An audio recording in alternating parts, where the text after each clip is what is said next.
What's up, everyone? Today I'm doing a review for Kick-Ass, the board game. And I want to start by saying, number one, there is something about this game that you should know long before we even get into how the game plays and if it's a game that you're going to like. And I think it's the sheer size of this game. We're here in my kitchen on my kitchen table, and the fact is it takes up every inch of this table. It would be very, very difficult to get 4 players comfortably around here with all of this stuff. And I think that a lot of people don't have the luxury of space to put something this big down all the time. But if you like those really big games, then let me show you a little bit of how long it takes to set up.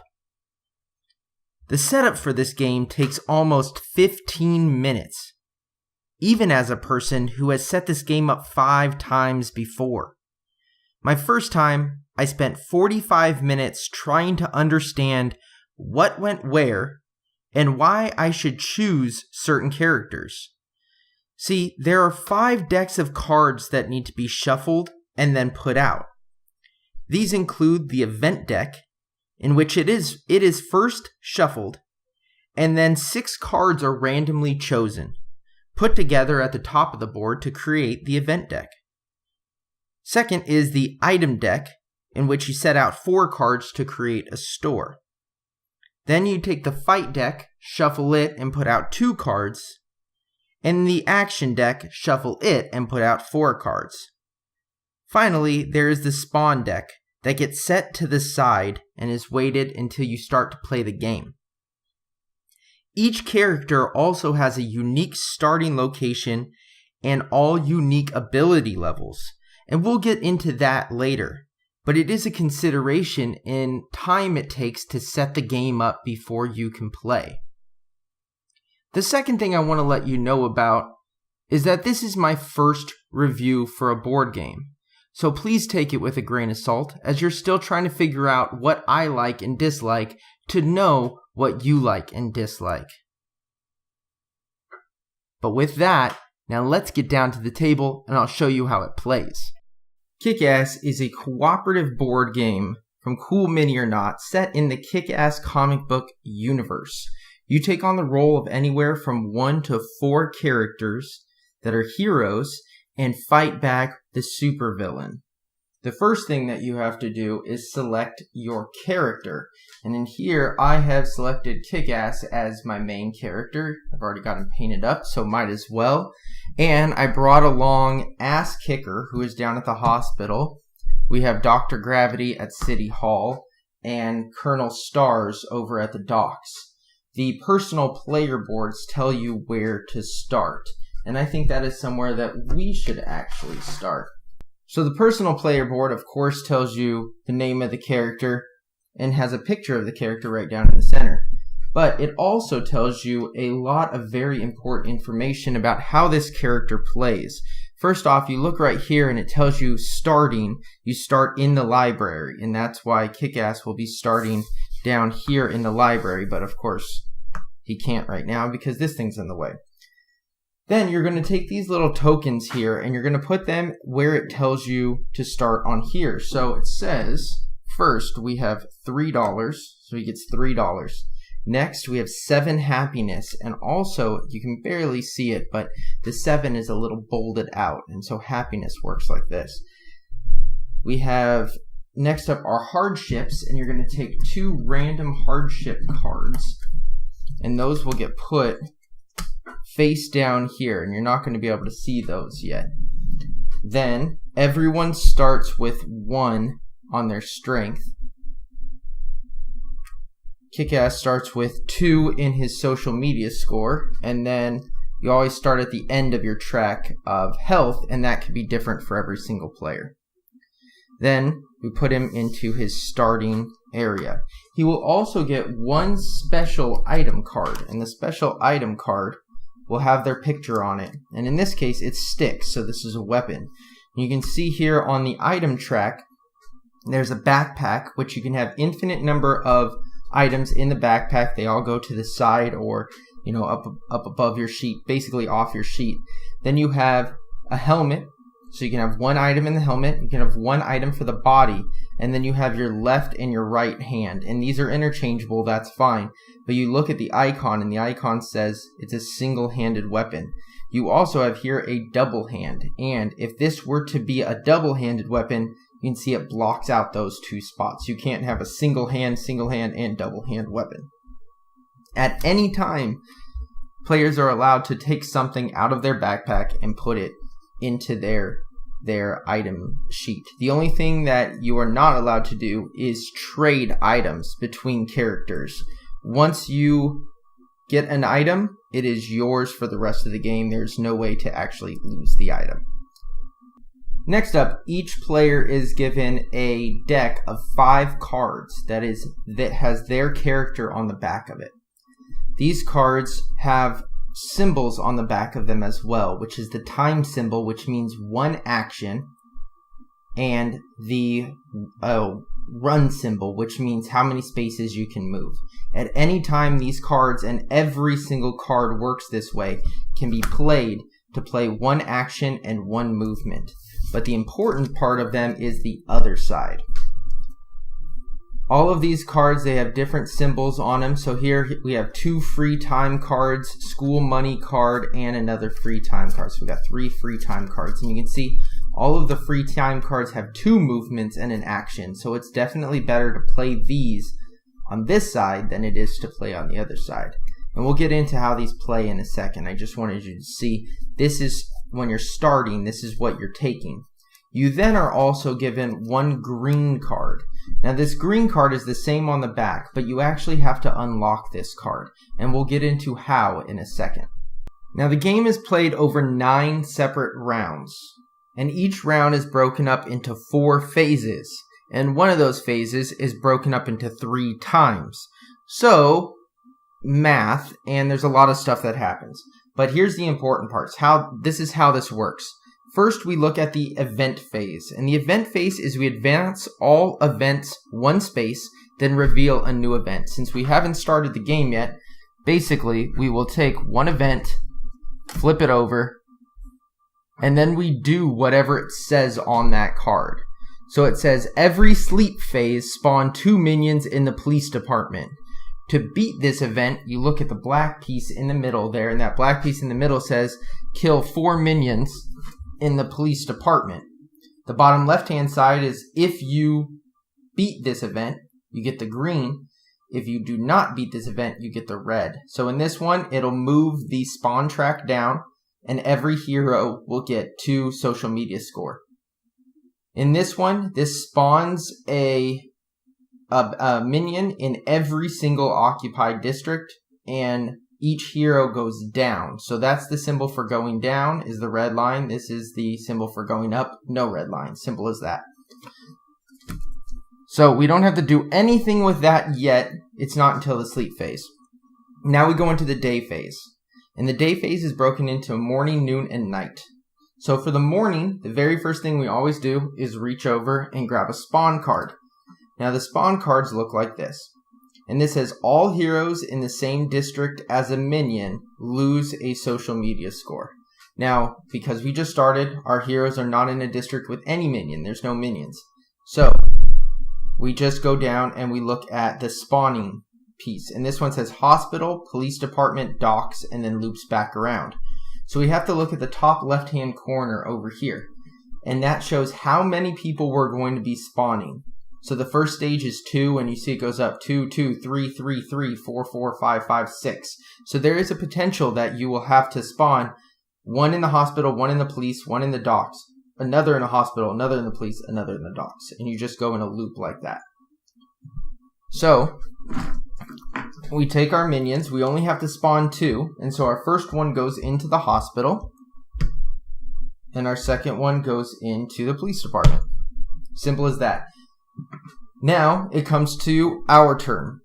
All players activate, and we all activate at the same time. And this is actually where it's really nice to have all of the communication between all the people that you're playing with, because You can all play at any time. But what you do is you all pick, you discuss, and maybe we say, you know what, I think you should go up to the shop because we want to try to buy some of those cards over in the shop over there. We won't go over the shop. It makes sense. You have money. You look at the cards tell you how much they're worth. That's all you got to do. Our colonel is already over there in the docks. He's ready to do an action and help us out there. So really, it's down to Kick-Ass. So Kick-Ass, we say, you know what? I want him to fight. So I'm going to play my fight card. We all reveal them at the same time. There isn't really a reason to do that because you can still do it in any order that you want to. But Kick-Ass will move one. Pow means to fight. And this is a side effect of fighting is I lose one happiness. So I'm going to come over here and engage with this guy. You can move through areas where they are without fighting. You do not have to engage them. But if you go to fight, then you have to fight. So I would, on my track, move my happiness down one, and I would engage in a fight. Now, I have to look at my character sheet to see how my character is set up. And right now, because of my sticks that we talked about earlier, I have one red dice to roll. These guys always have one defense and one offense. So he is going to fight. I got nothing, so I actually take 1 damage. That's an entire fight right there. Simple as that. Now, Ass Kicker over here, maybe he has one that allows him to move 2 and then fight. If he moves 2 and then fights, we actually have what's called a gang up. And maybe he has 2 red dice and a blue dice because of things that he's purchased already. So what we would actually do is we would roll them separately. We would roll Ass Kicker's dice. Then we would roll Kick-Ass's dice. And we would actually add them all together and define how much damage we would take. The blue dice are your shields, so they always protect damage. The red dice are your attacks, so that's how you hit. So if we were to have 2 attacks and 1 defense, he doesn't do any damage to us. He's dead. He goes off the board, and that's the end of that. You don't get any points for killing them. But remember, you're always trying to do something up here where it says kill 4 minions in the police department. We killed this guy in the police department. We would put him on the card and make sure that we track that there are 4, that when we got to 4. Each one of these has something in them that they can activate with an action. So, if we had Kick-Ass over here and he didn't play his fight card, say he played his free time card, which is to move 2 spaces and do an action, what he can do is go here, spend $3. Remember, the red line always means to be less than. And this means to kill everyone in any given spot. So you can completely wipe out an entire spot. It's very, very important to use this early. I will tell you that. Central Park, you spend a time and you get either 1 happiness or 1 strength, which can allow you to start moving more dice, which I'll show you on here as we're looking at each one of them, what they do. So remember, his happiness would have gone down. If he goes down happiness all the way to here, he reveals a hardship. A hardship card on this side tells you. So he actually gains a drug addiction, which means every night phase, he loses $1 if he had gone down to here. If he goes all the way down here, you reveal your second one. If your happiness ever goes back up, they flip over. So you can never actually get rid of them or exchange them for a different kind. You can just get rid of, you can just flip them over. Then, if you lose any more happiness, it says you also lose a social media score. That's because if you're unhappy, you can't go on Instagram and post pictures and go on YouTube and do game reviews. So it goes all the way back down here. And as you go up, these give you things like the shop now costs $1 less. At night, you can attack any district for free. So that's an extra action. And you get 2 extra dice to fight them with. And then here, you get your green card. So once you go there, you get your green card, and every extra one gets you $1 after that. Your health is just your health. This one, see, I'd get a red. When I go here, I actually lose that red. Then you have the happiness that gets you a free happiness. This one, now you start getting a blue. This one, you get a red and a blue. So really the track is once you get here, you kind of want to rush all the way to there to get that red back. But the more items and weapons that you have, the better you're going to be. So as we said, if you spend the time, you get one of those. So I would either have happiness go up or have this go up. Now, if I fought a guy here, so if we had a guy here, I came here and I fought him, I would get the cleanup score because this is now empty. The cleanup is at the bottom of every single one of them. They have a different cleanup. And you just do whatever that says. So I get a happiness. I would get a social media score. These ones are a little bit different in how they work. First off, if you spend time here, you get to either get an automatic hit or an automatic shield for every single fight that you're in. And that would go right here on this track. Now, pretend that it's the sleep phase. The sleep phase is that icon that we've been seeing on everything that is the little moon. So, like right here, every sleep phase spawned 2 minions in the police department. So the sleep phase comes and we spawn 2 minions. There's also on this one, what happens is this moves down the track. And once this moves off the track, comes back over here and we no longer have that bonus. So by cleaning up, it actually moves back down the track and you get an extra entire round of that. But let's get back just a second and do a couple more what ifs. So after we've all gone once, it's then time to spawn and go again, spawn and go again. That's the same way that it goes. But say there are now 3 people at the police department and we need to spawn 1 more. That's what these yellow arrows are for. So instead of going to the police department, he will spawn in Central Park. This is one of our first lose conditions. If City Hall is ever filled up with 6 guys, we automatically lose. That's the first lose condition. The second lose condition is what comes next. So we talked about the sleep phase. So after we did our 3 day phases, morning, noon, and night, we now do the sleep phase and all that other stuff happens. And then we go to the refresh phase. The refresh phase, you get to either draw a card from the blue deck or the red deck over here. So they're set out and you can get whichever ones you want. You can only at maximum ever have 5 cards in your hand. So you will have to discard a card if you take one. Next is you refresh your shop and activation cards. So the shop, which is over here, all of these cards would go away into the item deck and we would draw 4 new cards. All of those action cards that didn't get chosen, same exact thing. We put them in the deck, we shuffle it up and draw 2 more. Then you unexhaust any cards that you exhausted. That would only be for any items that we had used or anything like that. And then we advance the round token. Let's go up to round 2. If at the end of round 9 we have not beat the boss, then we lose. Now you say, okay, I understand all that, but you didn't actually mention the boss at all in here. So where does the boss come in? So at the end of the refresh phase, if 3 of these have been accomplished. So here we have kill 4 minions in the police department. Say we did this one and time has gone on and 2 more come out and we did really, really well. And we gathered $10 on this card and we removed all of the tokens that needed to be put out for this one. So we've accomplished 3 of them. If you accomplish 3 of them,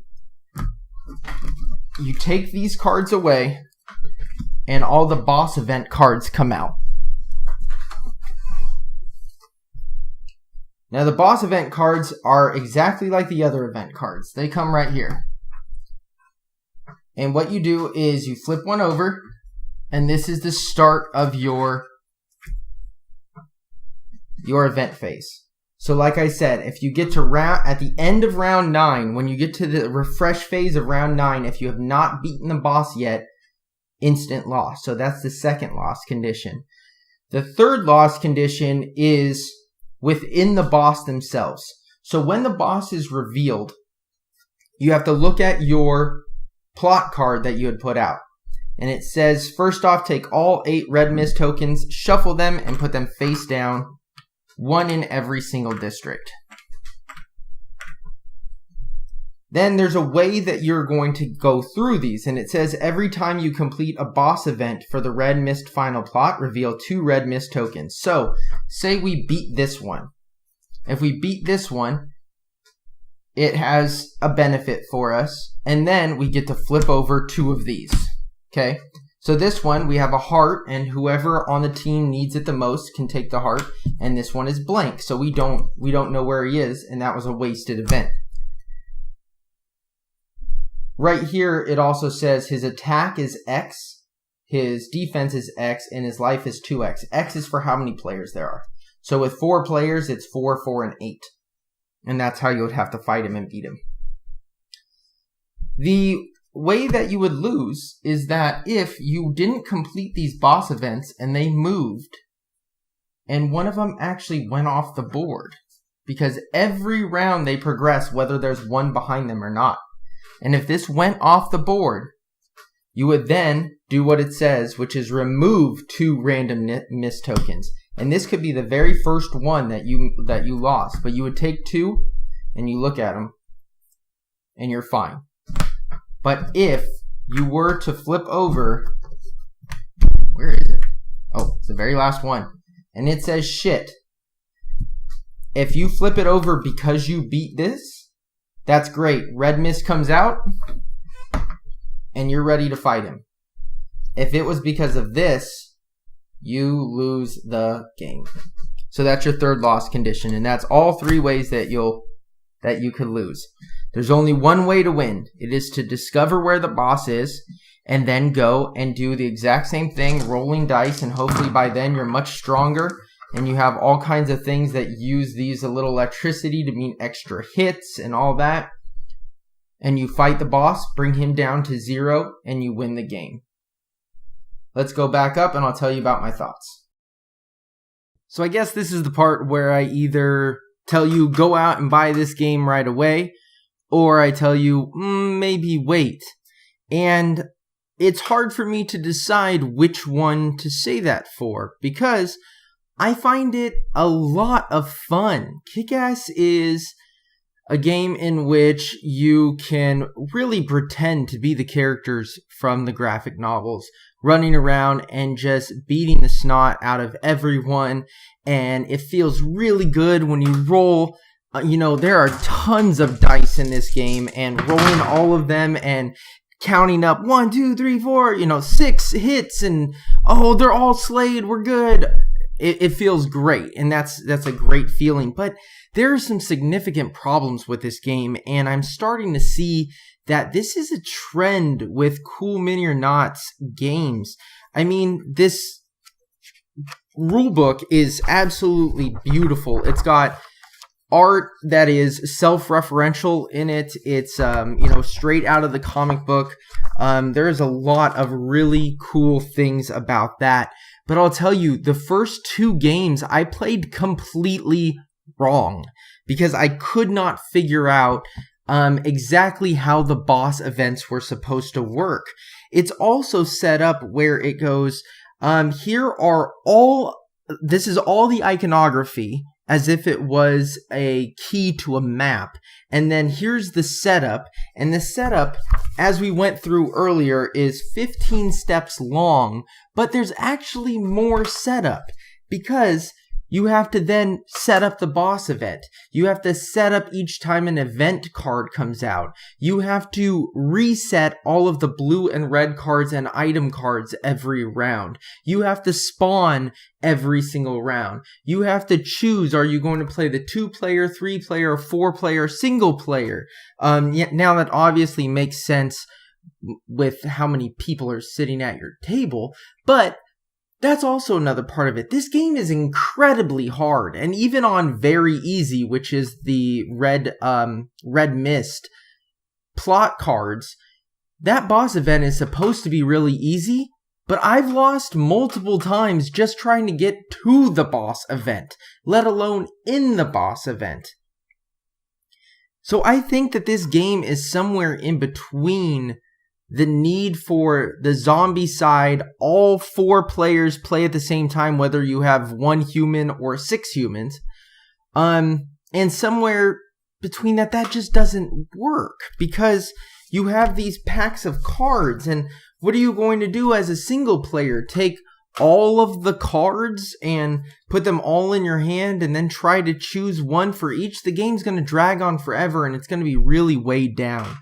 So I think that this is a game in which you play 4 players all the time.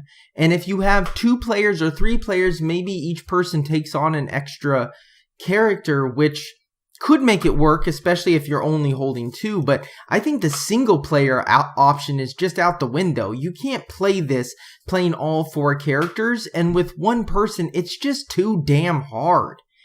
The instruction booklet, the part that really hung me up, I was going to see if I could find really quick, was that, so it jumps from the refresh phase, and it does say it in here, so I need to give it credit, but it doesn't say it in order. So I like to, when I'm learning a game, read, especially when it's phases, phase 1, do this, okay, and then I go and do it. And then I come back and go phase 2. Okay, and then we go and do phase 2. And it makes it easy to start to understand the flow of the game. But in this game, you get to the refresh phase and it tells you what to do in the refresh phase, and then it jumps over to the final plot. And it does say that if during the sleep phase the players find that the heroes have managed to successfully complete 3 events, reveal the final plot cards. So, and then you do all the setup for that. Here's the problem. Back in the beginning of the book, during the setup says, see, now I can't even find the setup. The setup says to choose or randomly select 1 final plot villain card to play against and place it face down near the board together with its matching boss events. Important, if this is your first time playing Kick-Ass the board game, we suggest using the Red Mist Coward Bastard as your final plot. Here's the problem. We were doing this in order. So in the setup, I grabbed the final plot, or the final plot card, which is the Red Mist card, went to the back of the book, in which, God, this book is much bigger than it needs to be. Like I said, I love all the fluff, but here's the boss's final plot. And what does it say as setup? Replace the events deck with the boss event cards for Red Mist's final plot. So I just took out 6 cards, then put those 6 cards back away, and put the boss event out and started playing. We were not strong enough at all to beat this final boss event. So yeah, that was my fault. But the fact is it should not have been my fault. I have never read a game and played it wrong right out of the box. I own 30 or something games. I've played many more than that. But the fact is that means that there weren't enough people being handed this manual going, hey, you've never played our game before. Try it. Those are my main complaints. The game's too hard. The rulebook is wonky, but if you have somebody that's made those mistakes, you're going to figure it out eventually and you'll be just fine. But you also can't play it with single player and have any fun because you will definitely lose. And do you have 4 people that you can play this with over and over again? Maybe you do, maybe you don't. One more thing is the game's really big. So if you don't have a table to put this out on, if you play it on your coffee table or you have to play on your desk in your room, this game ain't going to fit on there. I took it to a restaurant where we have a board game meetup, and it didn't fit on the restaurant table. We had to bring over chairs and keep the box and everything else on chairs so that we could play. Well, my final thing is I recommend it if you really love Ameritrash games. If you like moving and rolling and kicking ass in Kick-Ass, you're going to love this game. And if you're a fan of this comic series, I think you're going to like it as well, because it does feel very Kick-Ass in it, with the items, with who the bosses are, with how the bosses react. And in terms of component quality, these dice are awesome. I thought that the cards were a little thin at first, but they actually, once I, got a chance to have my hands on them, they feel totally fine. The miniatures are in great detail, as CMON always does. I think that if you're a painter, you're going to love these. But overall, it's hard for me to come down on either a recommend or a not recommend. I recommend you play this game. I just don't know if I recommend that you buy this game. Don't forget to like and subscribe, and I'll see you all next time.